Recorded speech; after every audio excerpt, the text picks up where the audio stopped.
Hello and welcome to another chess game.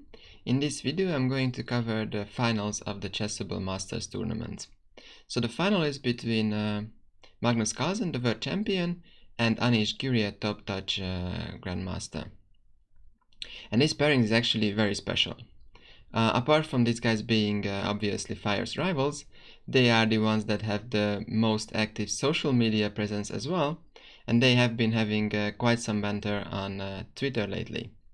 So in this video, first I'm going to show you their tweets, or some of their tweets that was meant for each other, and then I will cover the first game of their finals, which is actually a very interesting game where Anish with the white pieces early on tries to go after Magnus's king, even for the price that Anish actually weakened his own pawn structures around his king. So it's a very, very interesting game. But let's first start with the social media.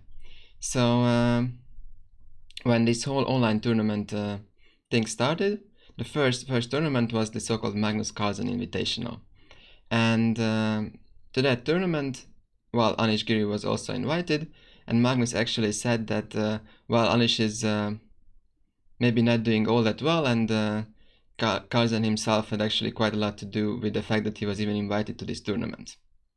And actually Anish was playing very badly in that tournament, basically losing all of his matches except for one, which actually happened against Carlsen. So Giri beat Carlsen, and at the point when he won the match, Anish did this shh thing that's now actually quite popular among chess players as well. Well, it might be for the haters, or might just be towards Carlsen himself. But yeah, so this is how, at least for the online tournament part, this whole thing started. And then Carlsen actually went on winning this tournament, and later on Carlsen also won another tournament, this online clutch chess tournament, when at the point of winning, Carlsen also did his shh moment. And of course Anish Giri also tweeted this on his Twitter account, calling him my boy, like Carlsen, my boy. Well, I mean, they do a lot of tweeting to each other, so I can't cover everything. Now we fast forward to almost to the start of this tournament. But before this tournament, as I mentioned, Carlsen won this so-called clutch chess tournament, but Anish Giri won a less prestigious tournament with less strong opponents, but he still won a tournament, this so-called Mr. Dodgy Invitational. That's also a strange one. However, Carlsen again tweeted saying congratulations and welcome back to the big boys for this current clutch chess tournament. Yeah, so that was before the tournament, and then in the first part of the tournament was sort of a group stage, to say so, and Anish Giri and Carlsen both managed to win their own groups. And well, after they did so, they were interviewed, and this is part of that conversation. Congrats, and see you in the final. Yes. See you in the final. Yes, excellent. Thank you. Nah. Yes, so well, Carlsen just said that see you in the final, and finally this is the final, and they are actually playing against each other. Well, and just the last tweet from Anish Giri just a few hours before the final started. So Carlsen actually played super well on this tournament, and he just streamlolled word number to Fabiano Caruana, and also Ding Liren word number 3. And then Anish said that well, these guys are super strong, but they are not as good on social media as Anish himself is, while saying that they don't have Twitter accounts and they don't have the social media skills I possess. So well, this is all the trailer or teaser for the tournament, and now let's get more serious and let's go to the chessboard. So Anish started with the white pieces against Carlsen, and they started with d4, d5. So if I haven't mentioned this before, this is actually the very first game, and the format of this tournament is that they play 3 days, best of 2 basically, and they start with 4 rapid games, If the score is still tied, then they go on with blitz games and finally for Armageddons. And if you win a day, then you get 1 point, and this is best of 2, so you have to win two days. Yeah, so d4, d5, c4, e6, knight f3, c6. So this order hints towards that black might want to take on c4. So for that reason, Anish decided to play knight bd2 and knight f6, g3. So we are basically going towards a Catalan, a closed Catalan, when white already committed to play knight bd2.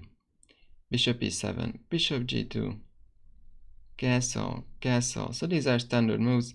b6, queen c2, bishop b7, and e4. So in these positions, white usually occupies the center like this, and the black's counter plays with the c5 move. Carlsen plays knight a6, e5, knight d7. Now Anish plays a3, stopping Carlsen's knight to jump there.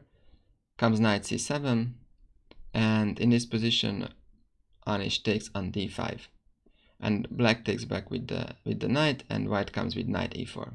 So now we can say that the the opening part of the game is actually finished. Black has an amazing knight on d5, but at the same time white has a strong structure in the center, and in this structure is the typical one where white would like to attack the black king. So white will likely play something like knight g5, push the h pawn and try to attack the black king, while black's counterplay is always lying in the c5 move. So in this position Carlsen played h6, and Anish didn't waste any time. He played g4, going after the black king immediately. So this move is obviously also double-edged because you are weakening your own structure as well. This f4 square could be really weak if you ever exchange your c1 bishop, your dark squared bishop. But at the same time your plan is just to play g5, try to put something on g5, and then mate the guy with queen h7. Well, Anish is playing against the world champion, so obviously he will have something to say about it as well. So now, as usual, if you push your attack on the king side against the king, then the best counter plays in the center, so Carlsen wastes no time and plays c5, opening the center. Anish goes further with g5, and in this position Carlsen took on d4. G takes h6 and g6. So, well, this was kind of the expected sequence, and it's clear that white would like to attack on the king side. However, at this point, black structure is still quite solid, and it's not very clear how to continue. So the slow continuation, something like rook e1, and then slowly try to push like h4 and put something on g5 and further weaken the king side, is probably preferable, because what Anish played is actually not the best move. He made a well, it's not a blunder, but it's really not a good continuation. He played knight g5, and the problem with this move that this knight at this point looks very protected, because this knight and this bishop both protects. However, after rook c8, actually white has problem with his kings. The problem is that white would like to play queen e4 to put the queen towards to the black king. However, that runs into rook takes c1, and when you take back on c1, you actually lose your knight. So for that reason, this knight g5 was not a good move. And now to rook c8, Anish had to reply to king d1 that if black happens to take with the rook, then now the white queen can take back. But you can see that now there is actually not that much of an attack going on at the moment. This is the only piece, this g5 knight, that's around the black king, and the white structure is actually quite ruined, is behind in development, and also this d4 pawn could become very, very strong, which will become in the game.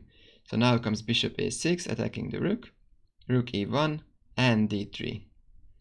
And now we can see that this pawn is actually very strong and pushing the half of the white army down. Now Anish played h4 to protect this knight even further, and knight c5. So now black is doing very, very well. Anish decided to play knight d4, trying to open up some lines for the queen, or try to push h5 at some point.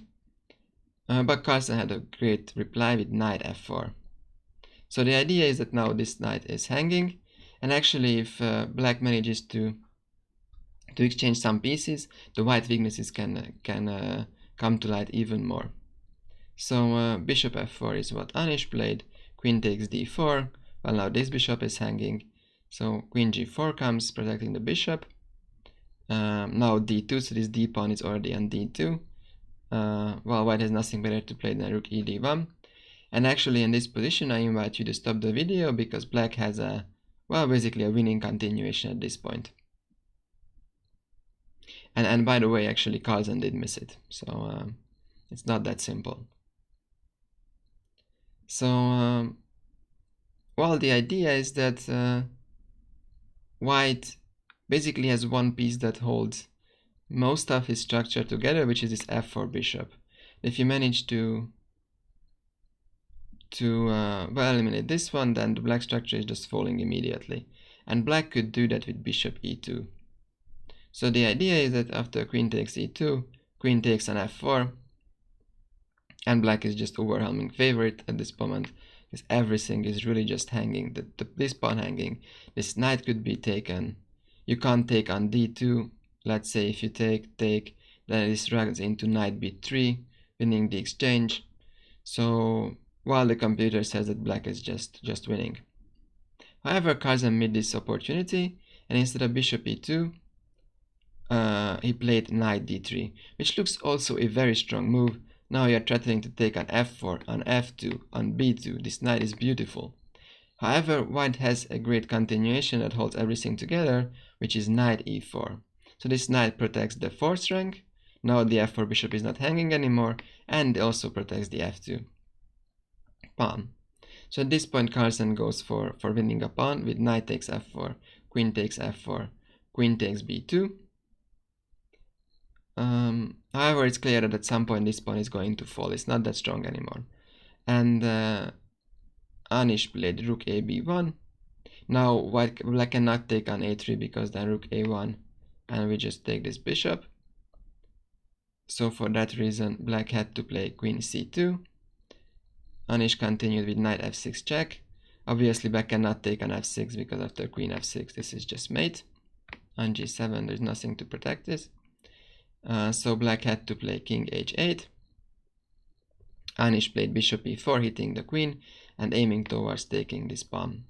Well, at this point both players are actually pretty much in time trouble. They only have like 1 minute left, and in this position Carlsen had a great continuation with rook c4 that gives him quite some advantage. However, it's not easy to see, so no wonder that he missed it.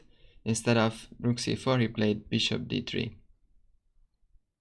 Now white takes on d3, queen takes d3, and also takes on d2.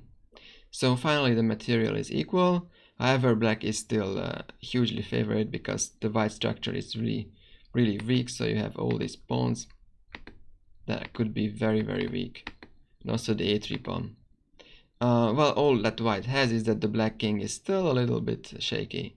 You cannot leave with all your pieces, let's say all the pieces from the back rank of the rooks, because then white might be able to invade. But still black is doing really well. So queen takes d2, rook takes d2. Here Carlsen played rook c7, which is a solid continuation, but there were also options to just go after the pawns of white with rook c3. So he played rook c7, rook b d1, and in this position Carlsen decided to eliminate the white knight with bishop takes f6. However, this is actually a very good news for white, as usually the rook endings are the endings that has the most drawing chances. And after he takes f6, well, Carlsen might not have that much advantage left in the game. The game continues with king h7, so black's plan is to try to activate this king, and that could actually eat up all the pawns of white. So white has to act quickly. He played rook d8, with the idea that after rook takes d8, rook takes d8, now obviously black cannot take on h6 because that runs into rook h8 mate. But also it's very hard to improve the position of black. So what Carlsen did, just played a5, king g2, and e5 as well, so hinting towards some rook shift. But after rook f8, there is really not that much that black can do. Carlsen decided to push b5, however this will quickly lead to elimination of all the pawns. So rook b8, b4, just take, rook b4. Now white already is quite happy because there are only pawns on one side, which usually is a sign that the game is going to end in a draw. Rook c6, rook e4, rook e6, and well, there was an option to just play f4 in this position with white. That probably better and leads also to a draw, but what Giri did also draws the game comfortably. King g3, king takes h6, f3, g5, and just eliminate all the pawns. f4 as well, e takes, rook takes, and after eliminating everything, this endgame is obviously a draw, and the players decided to agree to the draw.